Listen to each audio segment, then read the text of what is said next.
Hello, my dear friends, my young learners. How are you all?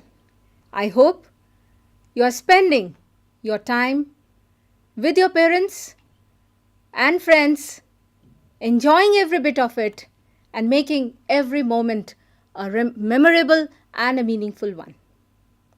I am Rakhi Mishra, and I welcome you all to this session of English class. And today we are here to discuss the second part of Unit 2, The Sound of Music.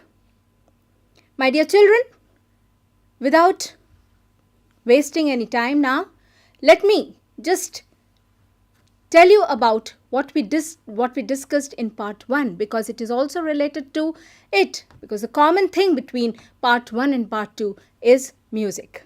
We got to know about Evelyn Glyn, a Scottish percussionist, a world famous percussionist.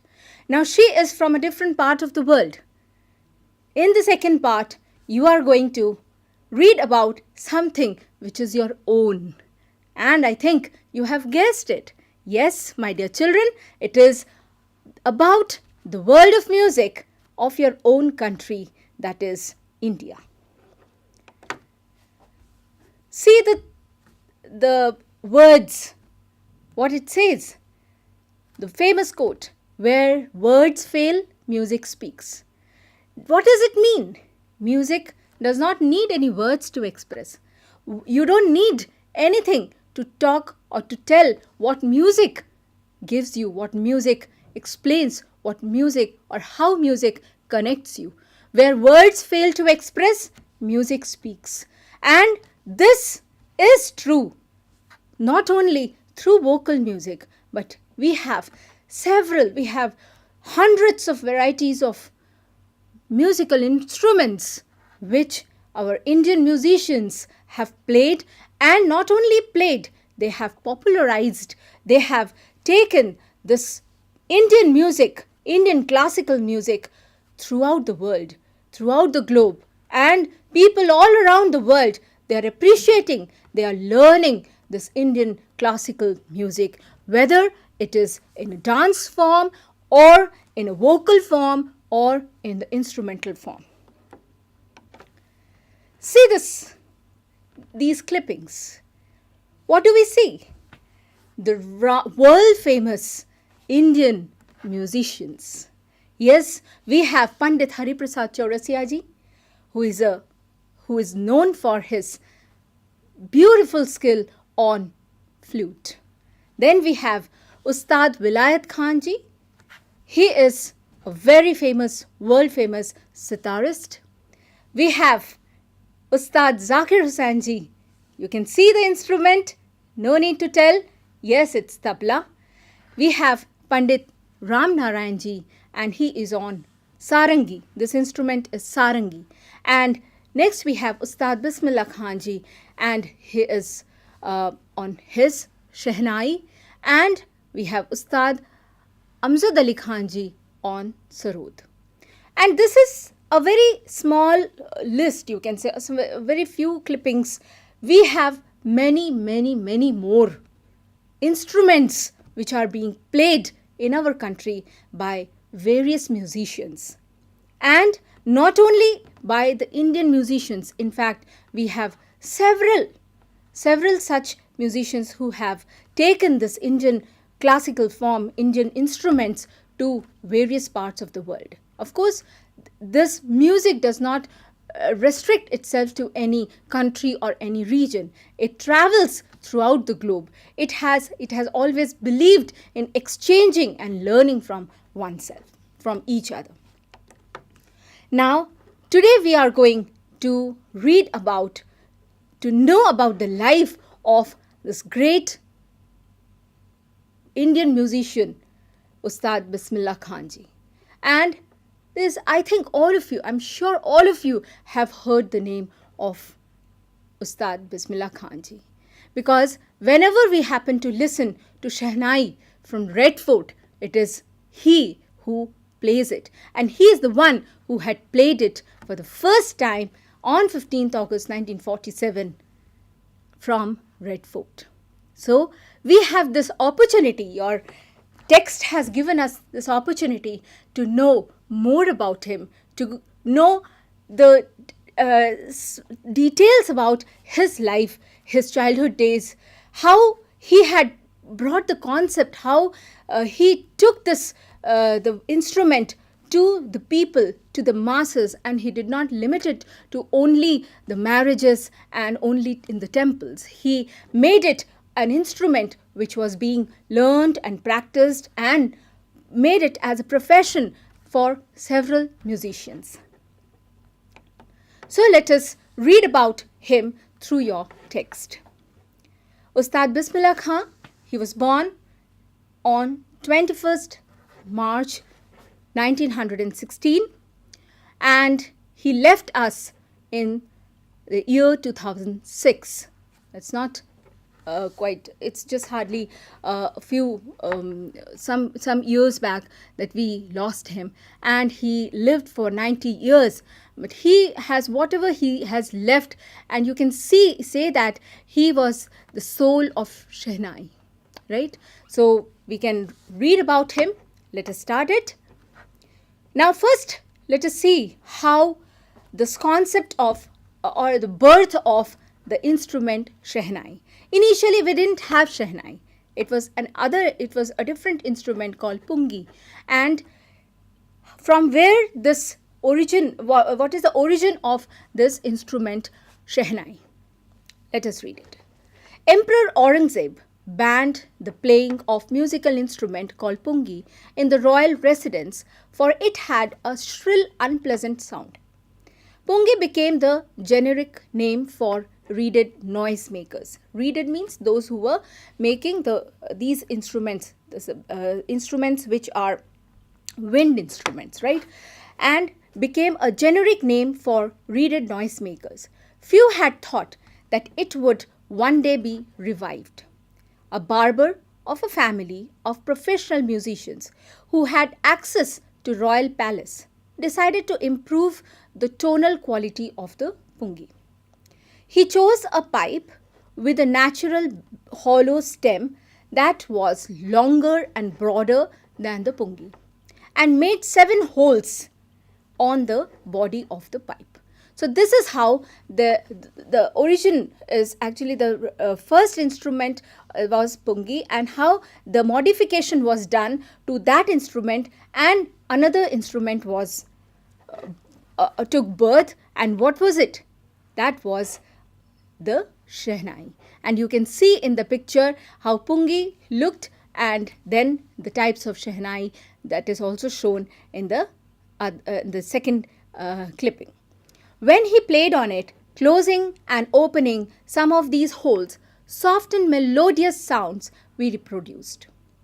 He played the instrument before royalty and everyone was impressed. The instrument, so different from the pungi, had to be given a new name. As the story goes, since it was first played in the Shah's chamber and was played by a nai, nai means barber, the instrument was named the Shehnai. So this is an interesting fact about the origin of this instrument, from where it from where the concept of Shehnai came, and why was it given the name Shehnai. Please note it. Here I would like to mention one thing. When I am reading it out, the whole text to you, remember the whole text goes in a proper sequence.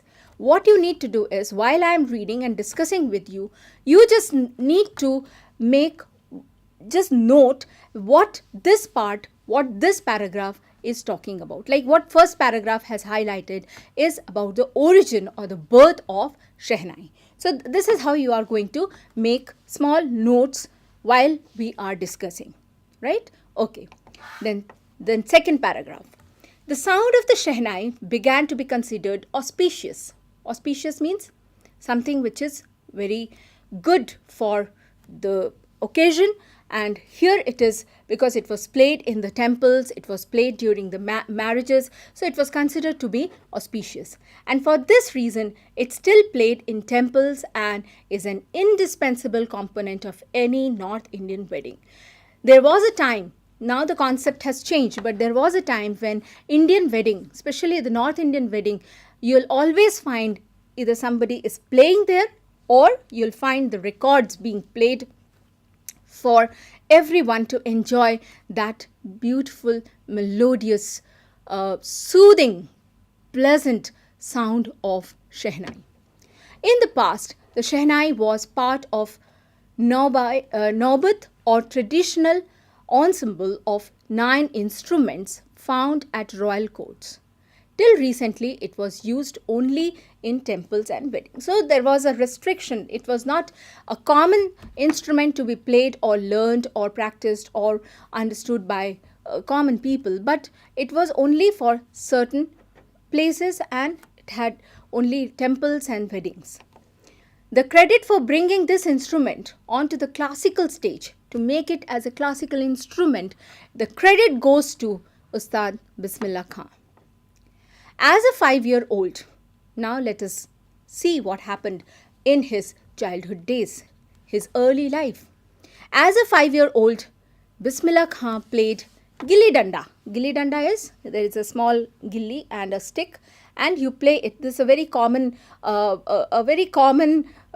you can say a rural game being played by the children. You'll find in the villages still these days they play it. They don't, and that is very common mainly in the Indian villages, especially in the North Indian villages. Gilli danda near a pond in the ancient state of Dumrao in Bihar. Dumrao is again a small place in a place called it's a place in Buxar, right? Bhojpur is also very close to Dumrao. And this is the place which is very close to Ustad Ji's life, right? He would regularly go to the nearby Bihariji temple to sing the Bhojpuri Chait. Chait is one form of song, right? One style of song, at the end of which he would earn a big laddu weighing 1.25 kg, a prize given by the local Maharaja. So you see how the time has changed. Now none of the children will accept it. And the simplicity, see the simplicity of this great musician who has given this such a great instrument to this whole world. And he is not limited to only India. He is known worldwide. He is famous worldwide.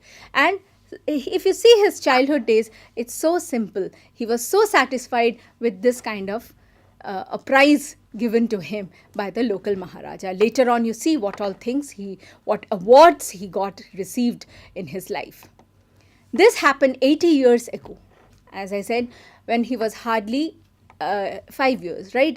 And it's long back, right? So this happened 80 years ago, and the little boy has traveled far to earn the highest civilian award in India, the Bharat Ratna. You can see our president, K.R. Narayanan, he is giving away this highest civilian award to this greatest musician, right? Born on 21st March 1916. He was born on 21st March 1916. Bismillah belongs to a well-known family of musicians from Bihar. His grandfather, Rasul Baks Khan, was the Shehnai Nawaz of Bhojpur King's Court. As I mentioned earlier also, he was the one which I mentioned, Dumrao. It's in Buxar district, right? And this place was the place from where his paternal side, right, they lived there, and his father, grandfather, all of them, they lived there and they were very popular there. Rasul Baks Khan was a Shehnai Nawaz of Bhojpur King's Court. His father, Paigambar Baks, the other paternal ancestors were also great Shehnai players. So in fact, he was brought up in a family which was so close to this to music and especially to this instrument, but no one had thought of making it so popular, taking it to the world and making it popular instrument all around the globe. The young boy took to music early in life. At the age of 3, when his mother took him to his maternal uncle's house in Banaras, Now Varanasi, Bismillah was fascinated watching his uncles practice the Shehnai. Soon Bismillah started accompanying his uncle Ali Baksh to the Vishnu temple of Benares, where Baksh was employed to play the Shehnai. Ali Baksh would play the Shehnai and Bismillah would sit captivated for hours on end. So you can very well understand that right from his childhood days, he was made to listen to this instrument very closely, and he used to get captivated by this. Slowly, he started getting lessons in playing the instrument and would sit practicing throughout the day. For years to come, the temple of Balaji and Mangalamai and the banks of Ganga became the young apprentice's favorite haunts where he could practice in solitude. It is always said that Ganga and the ghat of Ganga had been very close to him. In fact, he used to sit and practice he used to play this instrument. He used to play for hours together at the banks of this river. The flowing waters of the Ganga inspired him to improvise. It's not that he just used to sit there and play this instrument, but he had preferred to sit there because he believed that he learned a lot from Ganga, from the river Ganga, right? And invent ragas that were earlier considered to be beyond the range of Shehnai. It was a myth by the earlier musicians that there are certain ragas which cannot be played on Shehnai, but he proved that nothing like that, and he invented several such ragas which could be played even on Shehnai. This is the place where he really loved. You can see him standing and observing from the ghat and enjoying every bit of it. At the age of 14, Bismillah accompanied his uncle to the Allahabad Music Conference. At the end of his recital, Ustad Fayaz Khan patted the young boy's back and said, "Work hard and you shall make it." If you remember, in part 1 also I had mentioned that it is because of this hard work that she had achieved what she wanted. She gave to the world what no one could believe. Similarly here, even Ustadji also, he worked very hard. And this was the mantra given to him by Ustad Fayaz Khan. Work hard and you shall make it. With the opening of the All India Radio in Lucknow in 1938 came Bismillah's big break. He soon became an often heard Shehnai player on radio. When India gained independence on 15th August 1947, Bismillah Khan became the first Indian to greet the nation with his Shehnai. Such a great moment, such a memorable moment for each and every Indian. For Ustadji, of course it was. But for we Indians, I think none of the Indians could say that we'll forget him, because it is he who had played, who had welcomed, who had introduced us to this independent country on that day through his Shehnai. He poured his heart out into Raag Kafi. He had played Raag Kafi from the Red Fort to an audience which included Mahatma Gandhi and Pandit Jawaharlal Nehru, who later gave his famous Tryst with Destiny speech. Nehruji had addressed the nation, and the name of that speech is Tryst with Destiny. So as if the entire atmosphere, the kind of happiness that people had, no doubt these things had added to the celebration of each and every Indian listening and addressing and witnessing the speech as well as Khan Sahab's or Ustadji's Shehnai. Bismillah Khan has given many memorable performances both in India and abroad. As I said, he had taken this his Shehnai throughout the world, throughout the globe. It was not limited to only his place Bihar or his country, but he had taken this, he had popularized it all around the globe. His first trip abroad was to Afghanistan, where King Zahir Shah was so taken in by the maestro that he gifted him priceless Persian carpets and other souvenirs. The King of Afghanistan was not the only one to be fascinated with Bismillah's music. He was so much fascinated, he was so much impressed by his music that he had so much things to offer to him. Film director Vijay Bhatt. I'll show you his picture. Here he is. Vijay Bhatt, a very popular film director in you can say in 1950s. He had directed several films, and one of the films that he had directed was Goonj Uthi Shehnai, which is so which is to be mentioned here, or why I am saying why is it mentioned here, because the whole film was based on the life of a Shehnai player, and in the whole film the Shehnai that is being played is by Ustad ji. So film director Vijay Bhatt was so impressed after hearing Bismillah play at a festival that he named a film after the instrument called Goonj Uthi Shehnai. The film was a hit, and one of the Bismillah Khan's composition, Dil Ka Khilona Hai Toot Gaya. If you, I know this must be, this was a film which was released in 1959. For you children, this is something very unusual, but you can definitely listen to this song if you want, right? And it was a black and white film. There was no concept of colors in that. So it's such a beautiful song. Turned out to be a nationwide chart buster.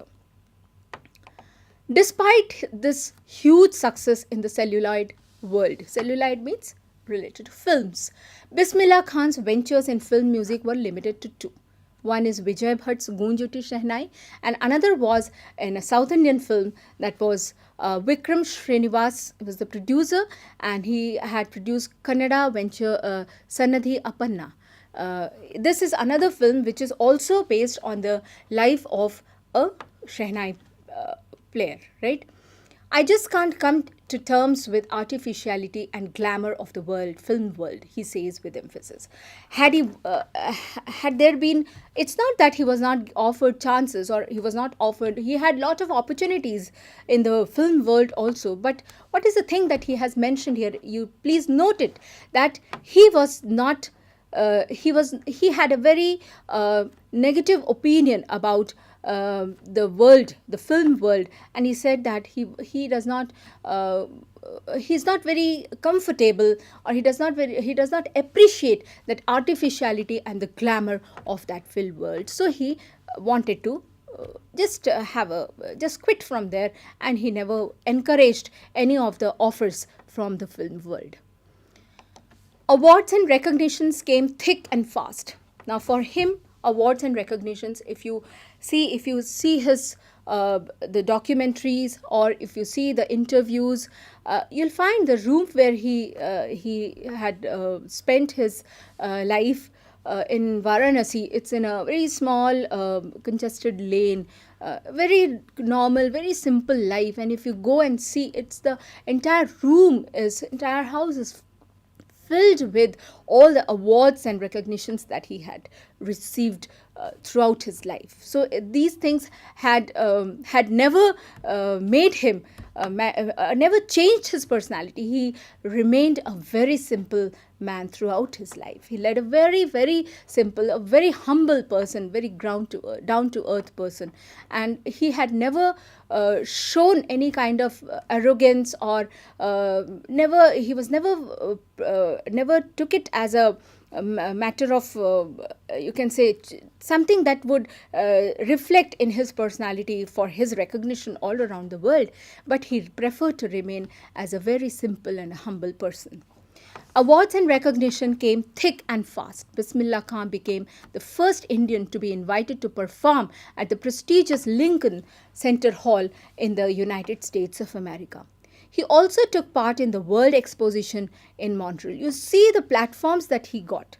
He got several platforms at in the international level to perform and make this instrument, his Shehnai, so popular. And it was so popular, these things itself speak that people all around the world, they loved him playing his Shehnai. in the Cannes Art Festival and in the Osaka Trade Fair. So well known did he become internationally that an auditorium in Tehran was named after him, Tahar Mausiki Ustad Bismillah Khan.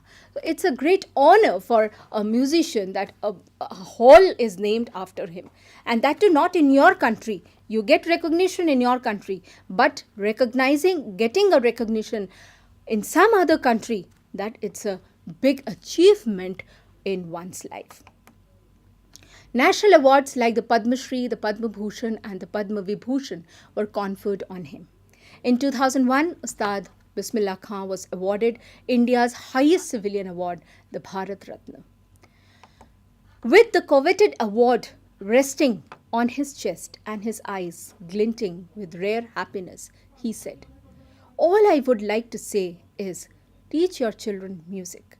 He wanted that every child of this country should learn music, should be close to music, because he believed music is something that connects us with the Almighty. It makes our path, our journey to get connected to the Almighty so smooth. And it will not only bring a positive change in your personality, but it also it helps to control your emotions.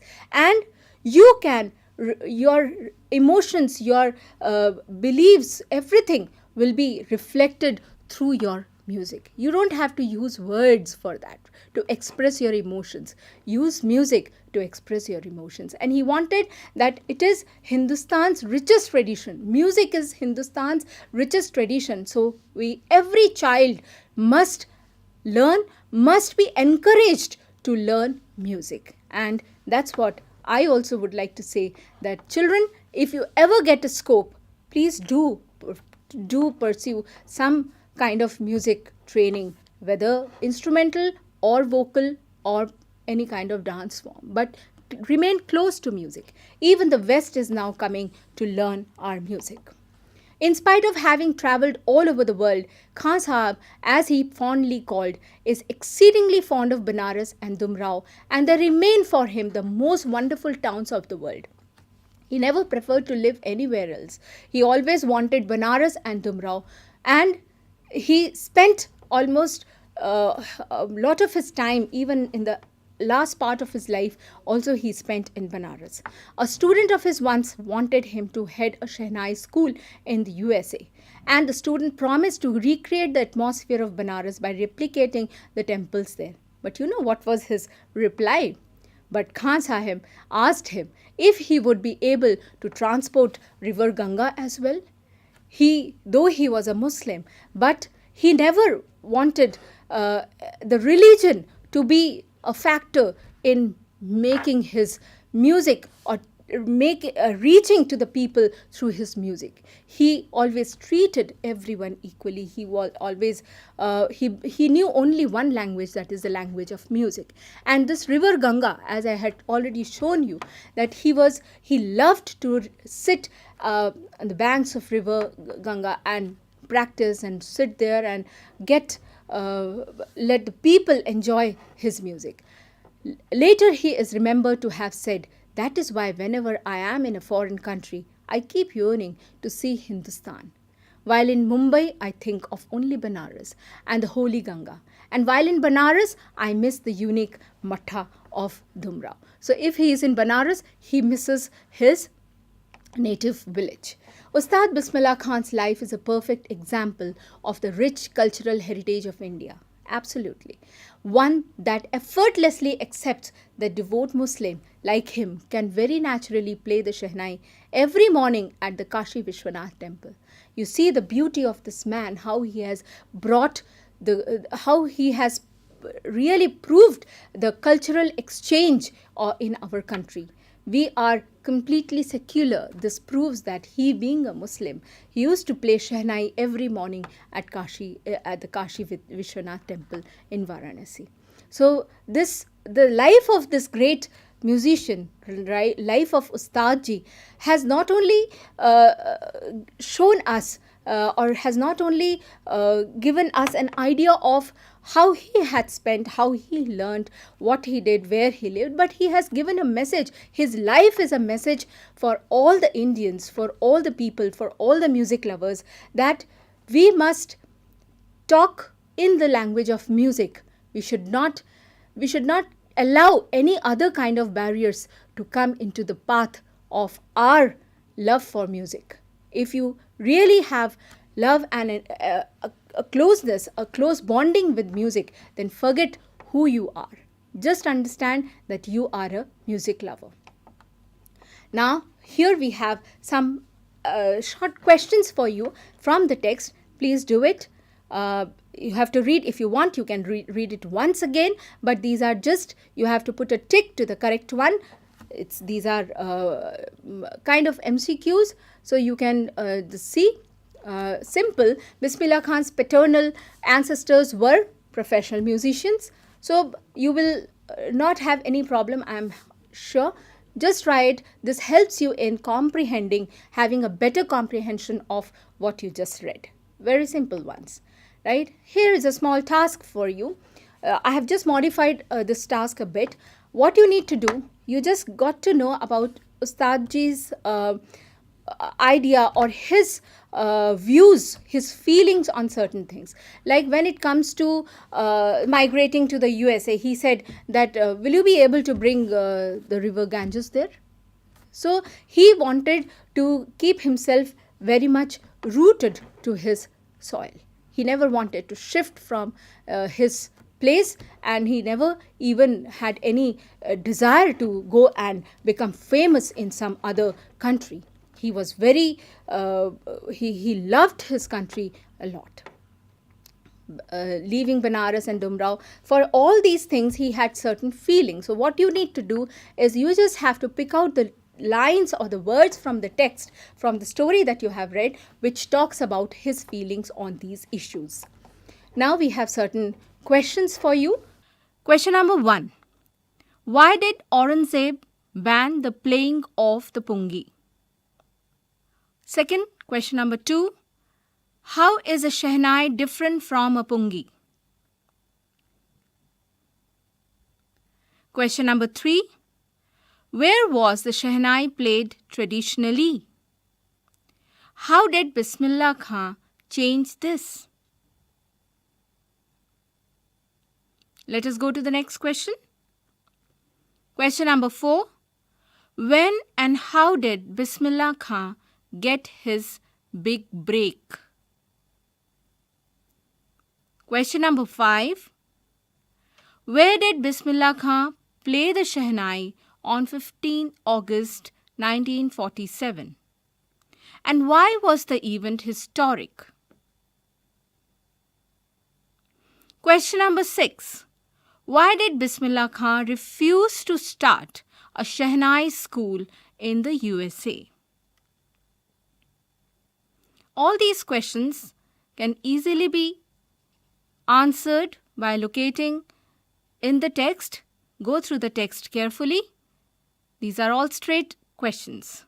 Now we'll move on to the next. From the text on Bismillah Khan, find the words and phrases that match these definitions and write them down. The number of the paragraph where you will find the words or phrases has been given for you in the brackets.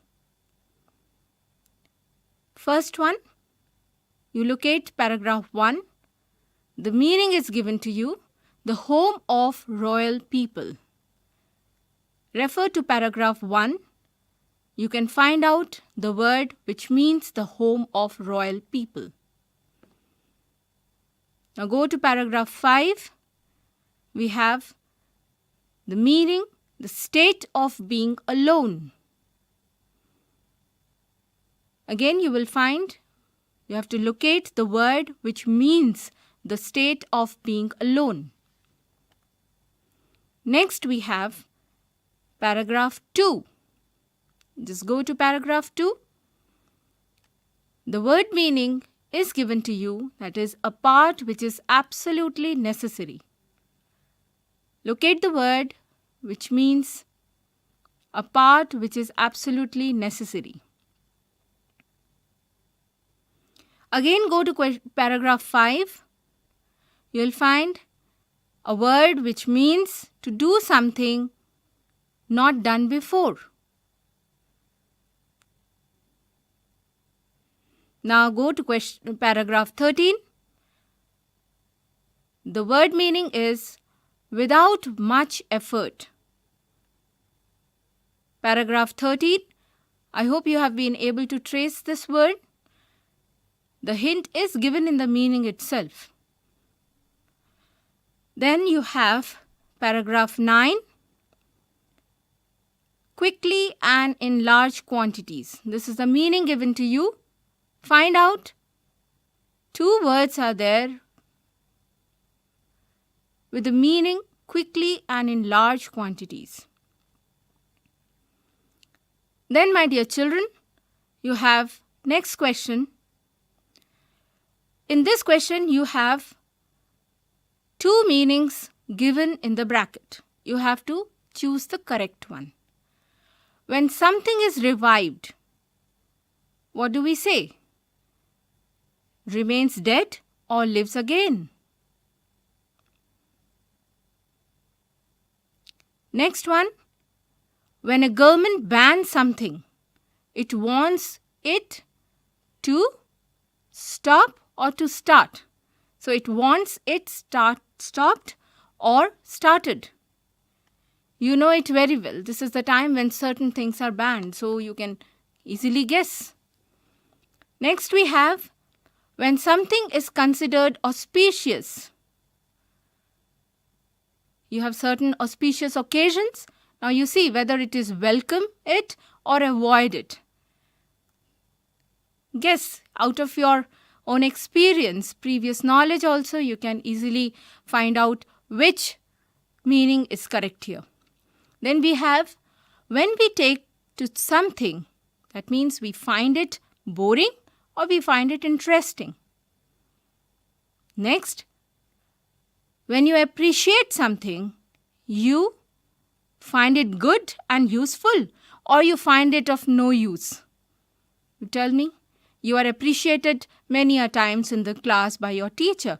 So, when the teacher finds it good and useful or finds it of no use, then teacher says appreciate. Yes, I appreciate you. See, here you can even guess. You need not locate the meaning in the dictionary. You can even use your common sense or use your previous knowledge and guess the meaning here. Then we have when you replicate something, you do it for the second time or for the first time. Next one, when we come to terms with something, it is still upsetting or no longer upsetting. So this is how you have to do this question. Then you have tick right answer. Something that can be revived means it lives again. Again, here I would say that if you get stuck, refer your dictionary. You may find it very simple, but in case you find it difficult, don't hesitate to use dictionary, because dictionary does not only give you the meaning, but it helps you to understand every bit of that word. How is it used? What is the placement of that? You see, one of the exercises given in your text, it mentions that every word cannot be placed wherever you want. There are certain rules for its placement, and you have to go through it. So your dictionary tells us that how you can put how the word can be placed where, whether it should be placed before a noun or before a verb, how is it to be placed, that everything is discussed in the dictionary. So please go close to dictionary, it will help you, right? Here is a quick writing task for all of you.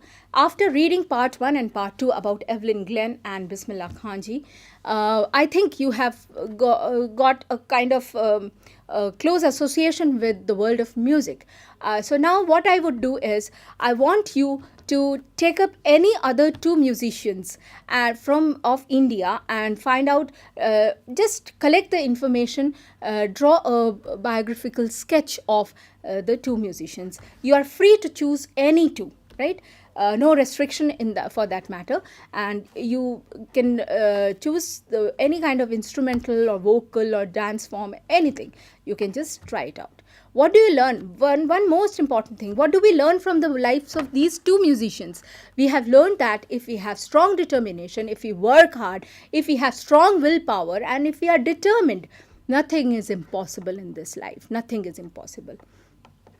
And here you see in the year 2008, a stamp, postal stamp was published, and it was his photo was there because he has given such he's recognized, and he's so popular, and he has made made India feel proud throughout the world for his Shehnai Wadan, right? So the stamp was released in 2008. And here you see, just listen to his performance, a short video clip of it.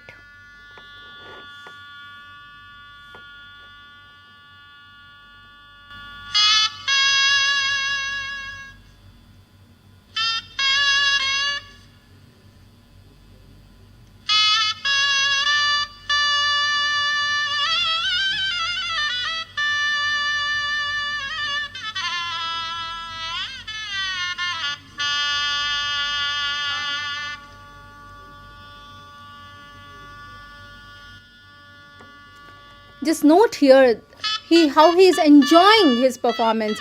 There is every part of it, every bit of it, he wants the audience to enjoy as well as he himself is enjoying it.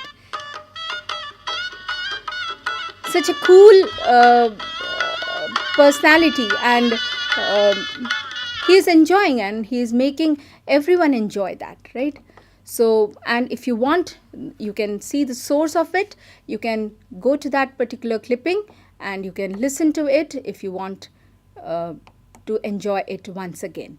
So with this, I come to the conclusion of the second unit, second unit, part 2, from the life of Ustad Bismillah Khan.